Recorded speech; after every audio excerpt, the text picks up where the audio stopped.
Adopté le 30 juillet par le Conseil des ministres, le projet de loi sur la charte pour la paix et la réconciliation a été examiné et adopté par les membres du Conseil national de transition avec 124 voix pour, 0 contre et 0 abstention.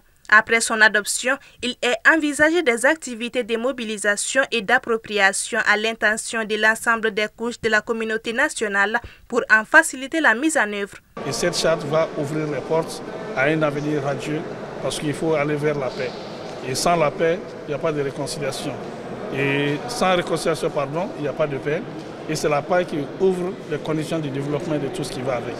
Voilà pourquoi cette charte, aujourd'hui qui a été abortée, va vraiment nous aider à atteindre nos objectifs de façon globale, au bénéfice des Maliens, au bénéfice de tout le peuple du Mali.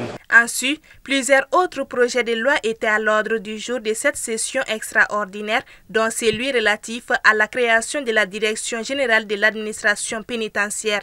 Cette direction remplace la Direction nationale de l'administration pénitentiaire et de l'éducation surveillée, créée depuis 1990 et qui avait montré des insuffisances notoires en termes d'organisation, de gouvernance et de gestion.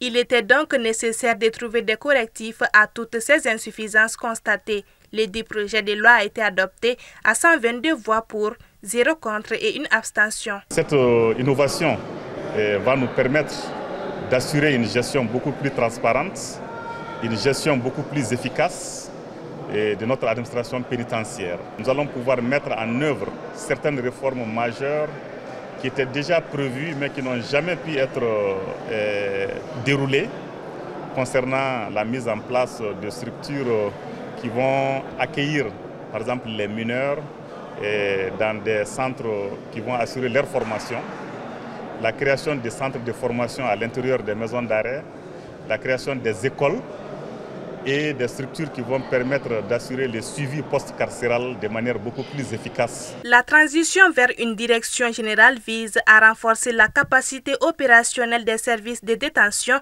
assurer une meilleure prise en charge des détenus, notamment pour leur réinsertion sociale, et harmoniser les textes juridiques avec les normes internationales relatives aux droits humains et à la gestion carcérale.